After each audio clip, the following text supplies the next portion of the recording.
Hello guys आज हम start कर रहे हैं chapter 1 sets of class 11th।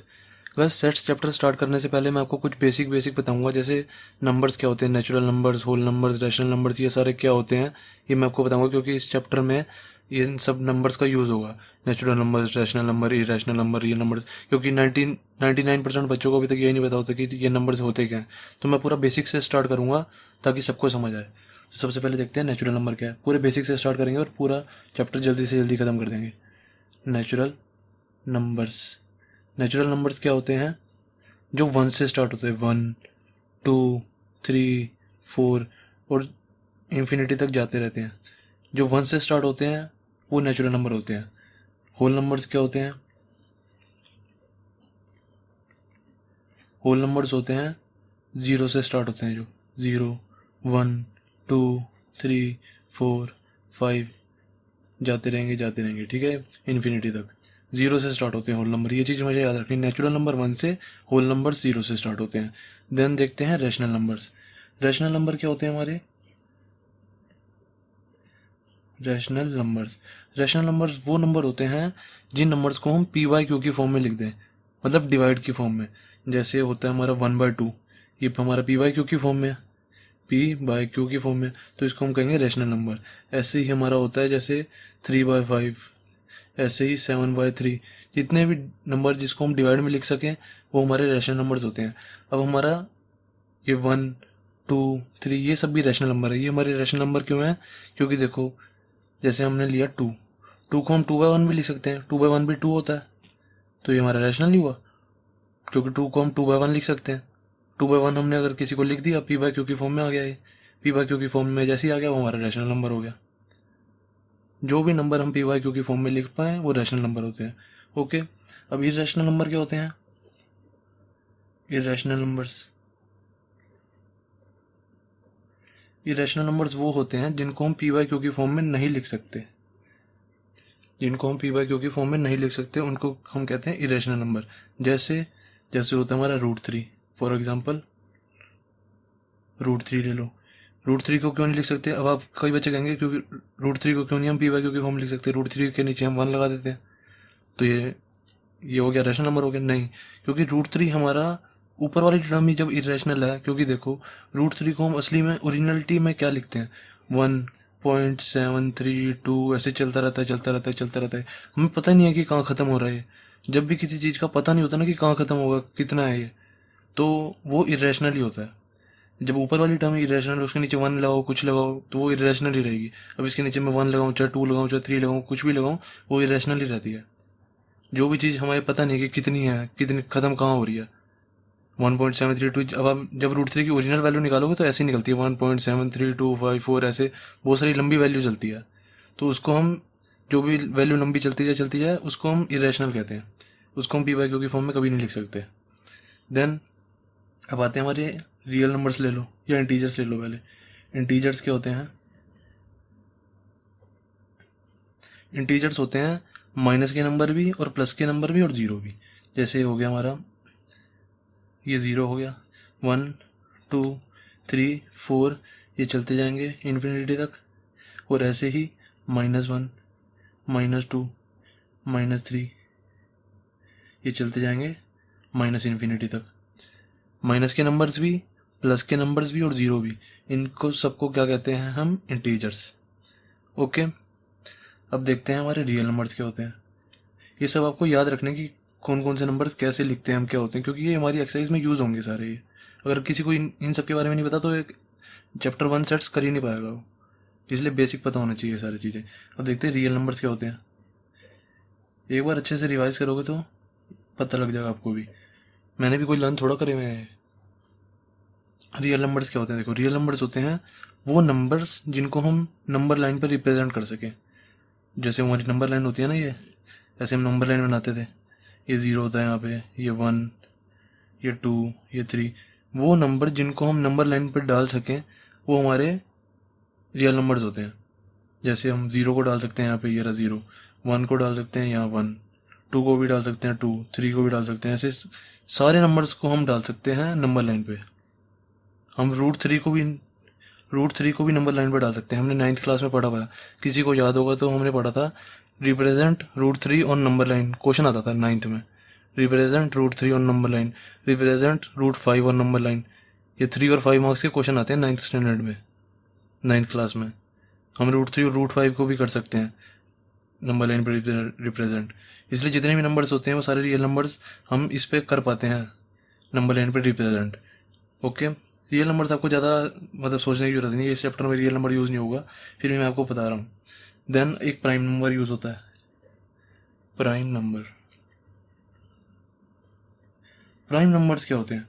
Prime numbers की दो डेफिनेशन है, एक सुन लो। एक क्या होती है, वो नंबर जो अपने खुद के टेबल से ही डिवाइड हो और किसी भी टेबल से डिवाइड ना हो। जैसे ले लो, आप ले लो 5 ले लो।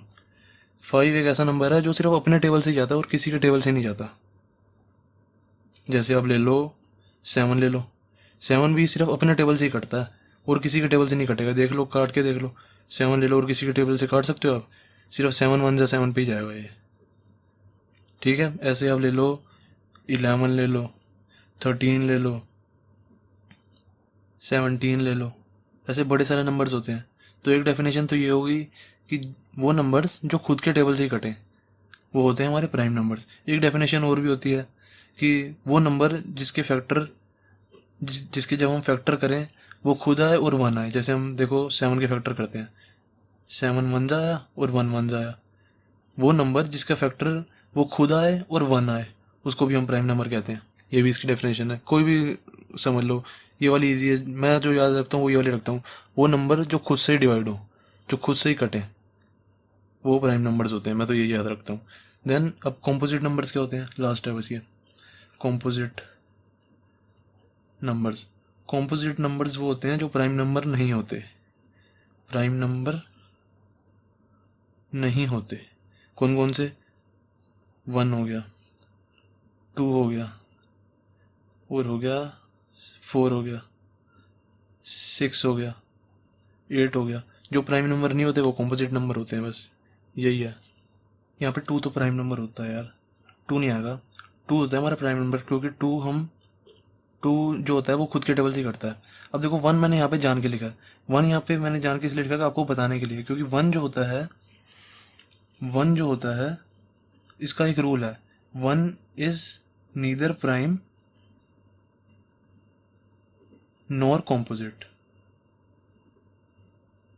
नीदर प्राइम नॉर कॉम्पोजिट मतलब 1 जो होता है वो कॉम्पोजिट भी नहीं होता और प्राइम भी नहीं होता। इसलिए 1 को हम कहीं भी नहीं लिख सकते, ना प्राइम नंबर में लिख सकते हैं ना ही कॉम्पोजिट नंबर में लिख सकते हैं। नॉर प्राइम नॉर कॉम्पोजिट, ये 1 की डेफिनेशन है। 1 जो होता है वो प्राइम नंबर भी नहीं होता और कॉम्पोजिट नंबर भी नहीं होता। बस ये हमारे नंबर्स हो गए कंप्लीट। अब कॉम्पोजिट मैंने आपको क्या बताया, कॉम्पोजिट नंबर वो होते हैं जो प्राइम नंबर नहीं होते, बाकी जो बचे सारे वो होते हैं हमारे कॉम्पोजिट नंबर। ओके, ये सारे हमारे नंबर्स हो गए ख़त्म। अब हम करते हैं सेट्स चैप्टर स्टार्ट। अब सेट्स के पूरे बेसिक देखते हैं। देखो सेट्स हमारा होता क्या है, व्हाट इज अ सेट। देखो सेट होते हैं हमारे, इसकी सेट्स की डेफिनेशन है, set is well defined collection of objects. समझ नहीं आएगा तो मैं बताऊंगा, चिंता मत लेना। Set is well defined collection of objects. एक वेल डिफाइंड को ध्यान से देखना। वेल डिफाइंड मतलब होता है इसको कोई चेंज नहीं कर सकता, पूरा वेल डिफाइंड है ये। अभी मैं बताऊंगा पूरा ढंग से। Set is a well defined collection of objects. देखो जैसे फॉर एग्जांपल ले लो, अब अच्छी तरह समझ आएगा। For example first 5 even numbers ले लो, फर्स्ट 5 इवन नंबर्स। सबको पता है क्या होते हैं फर्स्ट 5 इवन नंबर्स होंगे, 2 4 6 8 10। अब इसको कोई दुनिया में कोई भी चेंज नहीं कर सकता। किसी से भी पूछोगे कि फर्स्ट 5 इवन नंबर्स क्या है, हर कोई बंदा यही बताएगा 2 4 6 8 10। किसी से भी पूछोगे, किसी भी टीचर के पास चले जाओ वो भी यही बताएगा, किसी स्टूडेंट के पास चले जाओ वो भी यही बताएगा, किसी इंटरनेशनल किसी बंदे के पास चले जाओ वो भी 2 4 6 8 10 ही बताएगा। तो इसको हम कभी भी चेंज नहीं कर सकते ना। जिसको हम चेंज ना कर पाए मतलब वो वेल डिफाइंड है। अब कलेक्शन मतलब बहुत सारे, कलेक्शन ऑफ ऑब्जेक्ट्स में कुछ भी आ सकते हैं, नंबर वगैरह कुछ भी। तो ये हमारी कलेक्शन हो गई, तो इसको हम कहेंगे well defined collection of objects. तो ये क्या हो गया, हमारा सेट हो गया एक तरह का। अब ऐसे ही एक और एग्जांपल ले लो, फर्स्ट 5 नेचुरल नंबर कह लो, फर्स्ट 5 कह लो या 4 कह लो, फर्स्ट 4 नेचुरल नंबर, कुछ भी कह सकते हो, फर्स्ट 4 नेचुरल नंबर्स। अब नेचुरल नंबर्स क्या होते हैं? जो 1 से स्टार्ट होते हैं। तो 1 2 3 4, 1 2 3 4 हमारे 4 नेचुरल नंबर हो गए। अब दुनिया में कहीं भी जाओगे उससे पूछोगे 4 नेचुरल नंबर, हमारे फर्स्ट 4 नेचुरल नंबर्स क्या हैं, तो हर कोई बंदा ये बताएगा 1 2 3 4, हर कोई बंदा। तो ये भी हमारा एक वेल डिफाइंड हो गया, वेल डिफाइंड कलेक्शन होगी एक तरह की। अब ऐसे ही कोई आपको पूछेगा कि बताओ हमारे वॉवल्स क्या होते हैं, वॉवल्स। अब जिससे भी पूछोगे वॉवल्स, वो हर कोई बंदा ये बताएगा ए ई आई ओ और यू, यही 5 बताएगा हर कोई बंदा। तो जिससे भी पूछोगे, कहीं भी जाके पूछोगे, वो यही बताएगा वॉवल्स। तो ये भी हमारी एक तरह की वेल डिफाइंड होगी, मतलब इसको कोई चेंज नहीं कर सकता, ये पूरा वेल डिफाइंड है। तो ये भी हमारा एक सेट हो गया। अब देखो सेट को हम लिखते कैसे हैं। अब देखो सबसे पहले मैंने आपको ये तो बता दिया कि वेल डिफाइंड क्या होता है। अब नॉट वेल डिफाइंड क्या होगा, जो वेल डिफाइंड नहीं है। देखो उसका भी एग्जांपल ले लो, नॉट वेल डिफाइंड। जैसे मैंने आपको ये तो बता दिया ना कि वेल डिफाइंड क्या है। First 5 even numbers well defined है, फर्स्ट 4 नेचुरल नंबर या फर्स्ट 10 नेचुरल नंबर्स ये भी वेल डिफाइंड है। अब नॉट वेल डिफाइंड क्या होगा, किसी के दिमाग में ये भी प्रॉब्लम आएगी। अब नॉट वेल डिफाइंड होगा, जैसे मैंने आपको बोला कि बेस्ट 3 प्लेयर्स ऑफ इंडिया बताओ, बेस्ट 3 प्लेयर्स ऑफ इंडिया। अब देखो एक बच्चा कहेगा कि मेरे को तो सर विराट कोहली पसंद है, जसप्रीत बुमराह पसंद है और धोनी पसंद है। एक बच्चा ये कहेगा, एक बच्चा कहेगा मुझे तो रोहित शर्मा पसंद है, शिखर धवन पसंद है और विराट कोहली पसंद है। किसी और टीचर से पूछोगे तो उसको कोई और 3 प्लेयर पसंद होंगे, किसी को 3 बॉलर्स पसंद होंगे, किसी को तीनों बैट्समैन पसंद होंगे। तो सबकी पसंद अलग अलग है, तो बेस्ट तो हमें मिल ही नहीं पाएंगे, तो ये वेल डिफाइंड तो है ही नहीं। सो ये वेल डिफाइंड नहीं है। देन अब एक और एग्जांपल ले लो, बेस्ट 3 मोबाइल्स ले लो चलो, या बेस्ट 4 मोबाइल्स ले लो, कितने भी ले लो, बेस्ट 3 मोबाइल्स ले लेते हैं। Best 3 mobiles in India. अब देखो किसी को पसंद होगा आईफोन 10, किसी को पसंद होगा आईफोन 8, किसी को पसंद होगा सैमसंग का A7 या A8 प्लस, कोई भी ले लो। किसी को कोई पसंद होगा, किसी को रेडमी के फ़ोन पसंद होंगे, किसी को रियलमी के पसंद होंगे, किसी को आईफोन के, किसी को सैमसंग के। तो ये भी नहीं हम पा सकते, तो ये भी वेल डिफाइंड नहीं है। ठीक है, तो मैंने आपको बता दिया वेल डिफाइंड क्या होते हैं और नॉट वेल डिफाइंड क्या होते हैं। ओके, देन अब देखते हैं हम सेट को लिखना कैसे है। देखो जैसे हम लिखते हैं सेट को, हम कभी भी ऐसे नहीं लिख सकते जैसे ये हमारा कोई, सेट को हमेशा लिखना बड़े फॉर्म में है, बड़े अल्फ़ाबेट में। हम सेट को कभी कभी ऐसे नहीं लिख सकते, ठीक है ना, ए छोटा बी छोटा सी, ये नहीं लिख सकते। हमेशा लिखना बड़े वाले अल्फ़ाबेट में ही है। और लिखना कैसे है, देखो जैसे हमारे ये फर्स्ट 5 इवन नंबर्स थे, हमें इनको लिखना, कैसे लिखेंगे, 2 4 6 8 एंड 10, ये लिखा। अब इसके साथ में हम ये वाली ब्रैकेट यूज़ नहीं कर सकते, ये वाली, ये रॉन्ग हो गई। ओके, हमें लिखना कैसे है, और ये वाली भी यूज़ नहीं कर सकते, स्क्वायर वाली। सेट्स हमेशा ऐसे लिखते हैं, बड़ा अल्फ़ाबेट इज इक्वल टू, इसके अंदर जो भी है वो लिखो, 2 4 6 8 10, ये वाली ब्रेसेस आती हैं, करली ब्रेसेस, और फिर ये इस साइड ये। अब ये बनाते कैसे हैं, पर ऐसे तो वो सबको प्रैक्टिस से ही आ जाएगी, फिर मैं आपको बताता हूँ। देखो लेफ्ट वाली ब्रेस कैसे बनाते हैं, एस बनाया, एस फिर उसको ऐसे कर दो, लेफ्ट वाली ब्रेस बन गई। अब राइट वाली ब्रेस कैसे बनाते हैं, उल्टा एस बना दो, उल्टा एस बना दिया ये, उसको ऐसे पैर में ऐसे कर दो, ये राइट वाली ब्रेस बन गई। ठीक है, जिसको नहीं आती वो ऐसे कर लेना, वैसे तो प्रैक्टिस के साथ सबको आ ही जाती है। तो हम हमेशा सेट को ऐसे लिखते हैं, बड़ा अल्फ़ाबेट और करली ब्रेसेस के अंदर जो भी होते हैं नंबर्स हमारे। ठीक है, अब देखते हैं properties of set. Properties of sets, properties क्या होंगी, 2 प्रॉपर्टी है, वो ज़्यादा नहीं है। पहली है a set can be written in any order. First है a set can be written in any order. बताता हूँ मतलब क्या होगा इसका। देखो जैसे मैंने लिखा, फर्स्ट 5 इवन नंबर्स ही ले लेते हैं जो हमने यहाँ पे लिए थे ऊपर, फर्स्ट 5 इवन नंबर्स। हमने कोई सेट लिखा, A is equals to, curly braces लगाई, 2 4 6 8 10, ये हमारे फर्स्ट 5 इवन नंबर्स हैं। अब मैं इसको ऐसे भी लिख सकता हूँ, इनका कहने का मतलब ये है a set can be written in any order, मतलब कि मैं इनको आगे पीछे कुछ भी कर सकता हूँ। जैसे 4 को आगे लिख दूंगा, 2 को बाद में लिख दूंगा, या 6 को पहले लिख दूंगा, या 8 को बाद में लिख दूंगा। आगे पीछे कुछ भी लिख सकते हैं, एनी ऑर्डर। जैसे मैंने 4 को पहले लिख दिया, 4 2 6 8 10, ये भी दोनों एक ही बात है। या मैं इसको ऐसे भी लिख सकता हूँ, इज इक्वल्स टू 10 को पहले लिख दिया, 10 को पहले लिख दिया, फिर 4 लिख दिया, फिर 2 6 8 10, मतलब आगे पीछे हम लिख सकते हैं। A set can be written in any order. Then second property क्या है हमारी? सेकंड प्रॉपर्टी है सेम एलिमेंट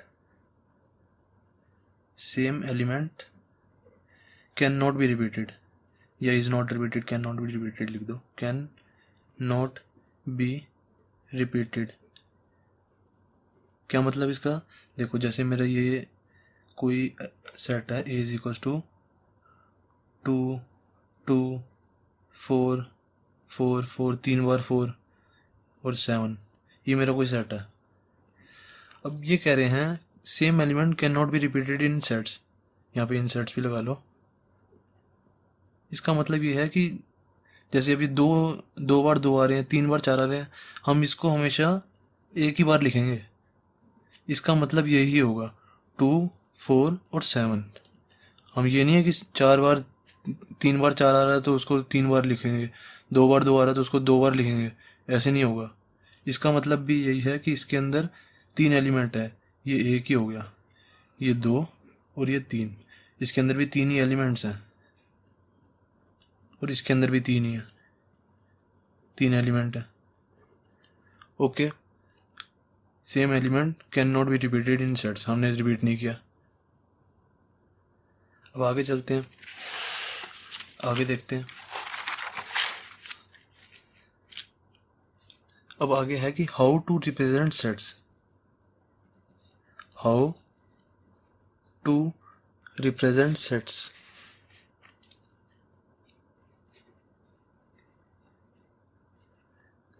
सेट्स को हम 2 फॉर्म में लिख सकते हैं। पहली फॉर्म होती है रोस्टर फॉर्म,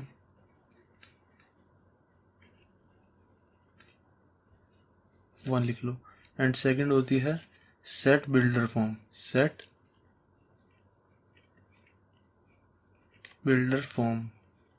अब ये दोनों क्या होती है? रोस्टर फॉर्म तो वो नॉर्मल फॉर्म होती है जो मैंने बताया, जैसे ए इज इक्वल्स टू 2 4 6 8 10, जो भी हमने पहले पढ़ी है। ये जो नॉर्मल हम ब्रेसिस के अंदर लिखते हैं और उसके अंदर नंबर्स होते हैं ऐसे, तो वो रोस्टर फॉर्म होती है, नॉर्मल वाली है। सेट बिल्डर फॉर्म क्या होती है? सेट बिल्डर फॉर्म में ना बिल्ड होता है हमारा सेट, जैसे कि ऐसे लिखते हैं, जैसे सेट बिल्डर फॉर्म को जैसे हमने यही लिखना है, ये फर्स्ट 5 इवन नंबर्स हैं हमारे, तो ए इज इक्वल्स टू ऐसे लिखेंगे और ऐसे करली ब्रेसिस बनाएंगे और यहाँ पे लिखेंगे एक्स, इसका मतलब है is such that, is such that, ये जो ये लगाया ना मैंने, ये इसका मतलब है x is such that x is first 5 even numbers, x is first 5 even numbers, that's it, ऐसे लिख सकते हैं हम। ये होती है हमारी set builder form. X ratio x, ratio का मतलब है यहाँ पे is such that, x is such that x is first 5 even numbers, first 5 even numbers ये है 2 4 6 से 10। अब ऐसे ही अगर हमारा होता जैसे रोस्टर फॉर्म दी होती 1 2 3 4, ये दी होती हमारी जैसे, तो हम इसको सेट बिल्डर फॉर्म में कैसे लिखते? देखो ए इज इक्वल्स टू ऐसे लिखते, x is such that x, x ratio का मतलब is such that, x is such that x is a natural number, 1 से शुरू हो रहा है तो मैंने बोल दिया x is a natural number, और यहाँ पे कॉमा लगाएंगे। X is a natural number तो मैंने लिख दिया, पर नेचुरल नंबर तो कहाँ तक होते हैं? मैंने बताया था इन्फिनिटी तक होते हैं, जाते रहते हैं 1 2 3 4 5 6 ऐसे जाते रहते हैं एंड तक, पर ये तो 4 तक ही है। पर अब हम यहाँ पे क्या लिखेंगे? एक्स जो है वो हमारा छोटा है 5 से, बस दैट्स इट। ये लिख सकते हैं हम यहाँ पे, एक्स छोटा है 5 से, या ये भी लिख सकते हैं एक्स जो है हमारा छोटा है और इक्वल है 4 से, ये भी लिख सकते हैं इसकी जगह। दोनों एक ही बात है, 4 के इक्वल भी है यहाँ पे और 4 से छोटे भी हैं। ऐसे ही ये भी हो सकता है, x छोटा 5 से छोटे वाले सारे 1 2 3 4। X is a natural number 1 2 3 4 होते हैं, ये हो गया हमारा। और एक्स छोटा 5 से, तो हमारा ये वाला पूरा पार्ट आ गया। ये होती है हमारी सेट बिल्डर फॉर्म। इसमें हमारे सेट एक तरह से बिल्ड करके हमने लिखा होता है x is such that x. जब जहाँ भी आपको एक्स सच दैट एक्स ये रेशो वाला साइन दिख जाए ना, वो सेट बिल्डर फॉर्म होगी। ओके, देन अब लास्ट है क्या हमारा बेसिक्स में कि बिलोंग्स टू क्या होता है। बिलोंग्स टू क्या होता है? बिलोंग्स टू का साइन क्या होता है? ऐसे होता है, देखो सी बनाया फिर उसके बीच में ऐसे, ये हमारा बिलोंग्स टू का साइन होता है। देखो जैसे हमें कोई सेट दिया हुआ है ए इज इक्वल टू 1 2 3 4 5, ऐसे हमें कोई ये सेट दिया हुआ है। ओके, अब हमें बताना है कि कौन सा नंबर इसमें है यानी कौन सा नंबर नहीं है। जैसे हमें बोला कि 1 बताओ कि इसको बिलोंग करता है, 1 सेट ए वाले सेट को बिलोंग करता है नहीं करता, तो हम क्या लिखेंगे 1 बिलोंग्स टू ए। ओके, 1 हमारा बिलोंग कर रहा है ए को। ऐसे ही अगर हमसे कोई पूछे 2 बिलोंग कर रहा है ए को नहीं कर रहा, तो हम लिखेंगे 2 yes 2 belongs to A. 2 belongs to A हो गया हमारा। अब हमें कोई बोले 6 कर रहा है बिलोंग या नहीं कर रहा बताओ, तो हम बोलेंगे 6 बिलोंग का साइन लगाएंगे ऐसे और उसको काट देंगे क्योंकि 6 बिलोंग नहीं कर रहा ए को, ये हो जाएगा। ऐसे ही अगर 8 बिलोंग कर रहा नहीं कर रहा, तो ऐसे ही लिखेंगे 8 belongs does not belongs to A. Okay, अगर बिलोंग कर रहा तो बिलोंग का साइन ये है, 1 भी बिलोंग कर रहा है, 2 भी कर रहा है, 3 भी कर रहा है, 4 भी कर रहा है और 5 भी कर रहा है, तो 5 भी कर रहा है, 5 बिलोंग्स टू ए। मैं जल्दबाजी में ऐसे लिख देता हूँ तो कोई दिक्कत नहीं है, ठीक है ना। मैं ऐसे भी लिख देता हूँ कई बार बिलोंग्स को, वैसे ओरिजिनल साइन ऐसे ही है ऐसे, पर कई बार हम ऐसे भी लिख देते हैं तो कोई ज़्यादा बड़ी दिक्कत नहीं होती, ठीक है ना। तो हमारा चैप्टर 1 सेट्स का बेसिक हो गया कंप्लीट। अब गाइस देखते हैं चैप्टर 1 की एक्सरसाइज 1.1। क्वेश्चन 1 क्या कह रहा है गाइस, देखो कह रहा है which of the following are sets. हमें सारे पार्ट्स दिए हुए हैं क्वेश्चन 1 में और कह रहा है which of the following are sets, इनमें से बताओ कौन से सेट्स हैं, और कह रहा है जस्टिफाई कर दो अपने आंसर को कि आप सही भी कह रहे हो गलत कह रहे हो, ठीक है। तो सबसे पहले देखते हैं फर्स्ट पार्ट। कह रहा है the collection of all the months of year beginning with letter J. अब देखो जे से कौन कौन से मंथ होते हैं, एक तो जनवरी होता है, एक होता है जून होता है, एक होगा जुलाई, ये 3 ही होंगे बस। अब देखो सेट की मैंने आपको डेफिनेशन क्या बताई थी, well defined collection of objects. अब ये देखो ये वेल डिफाइंड है जनवरी जून और जुलाई, क्योंकि सबको पता है, पूरी दुनिया में सबको पता है कि बिगिनिंग विद लेटर जे से कौन कौन से मंथ होंगे जो जे से स्टार्ट हो रहे हैं। पूरी दुनिया में सबको पता है कि जनवरी जून और जुलाई जे से स्टार्ट होते हैं, तो इनका हम सेट बना देते हैं। तो which of the following are sets, तो फर्स्ट कहेंगे yes it is a set, yes आ जाएगा इसका आंसर फर्स्ट का। देन सेकंड देखते हैं the collection of 10 most talented writers of India. अब ये कह रहे हैं कि 10 सबसे ज़्यादा टैलेंटेड राइटर्स बताओ इंडिया के।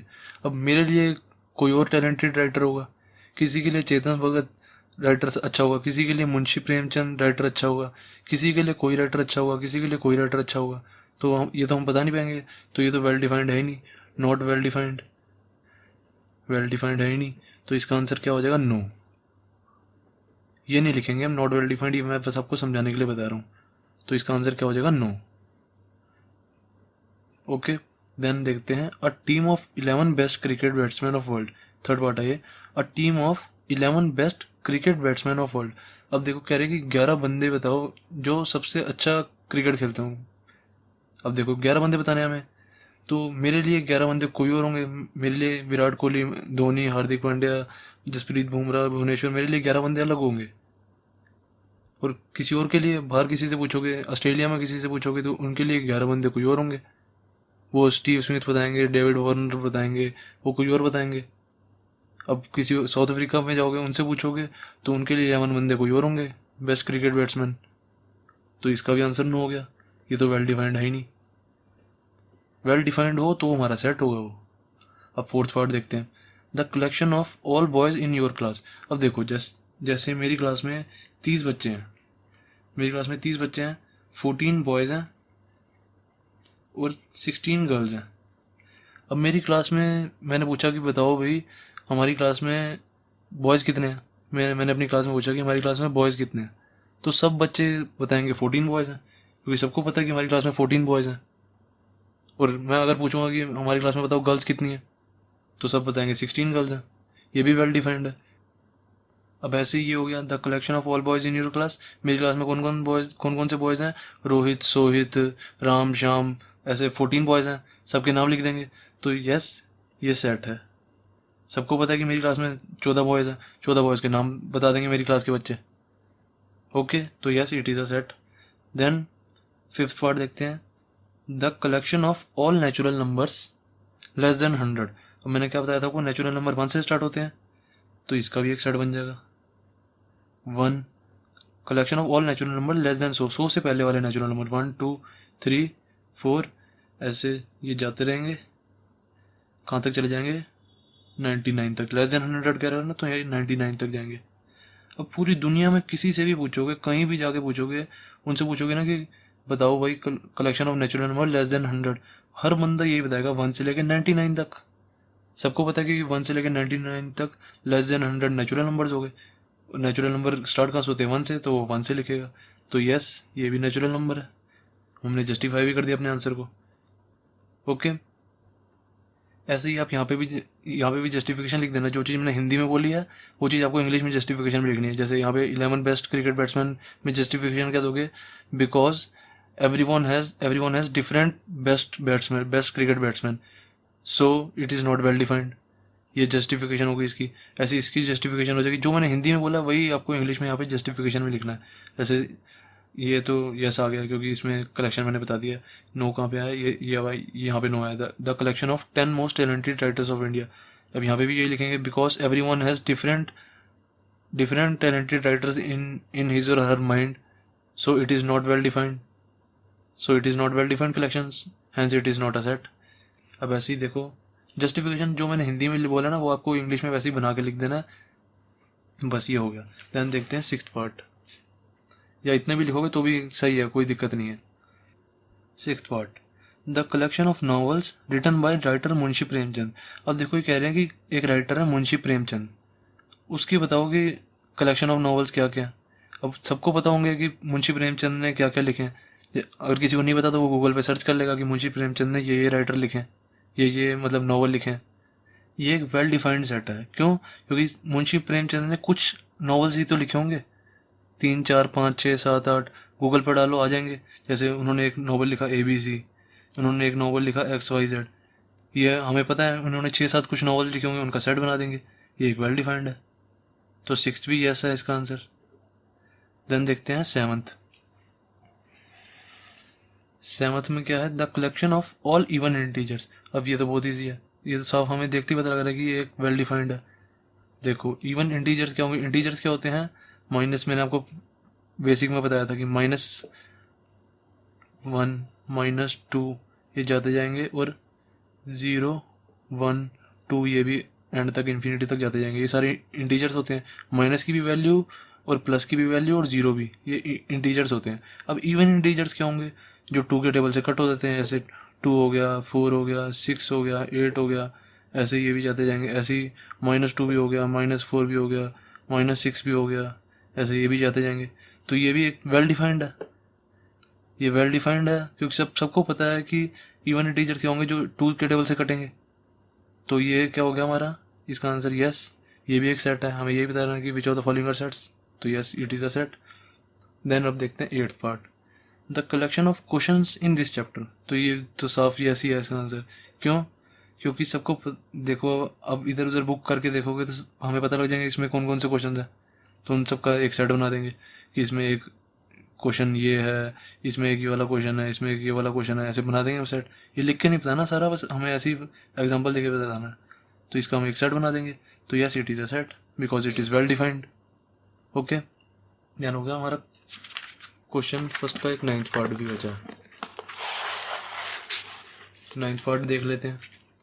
The collection of most dangerous animals of the world.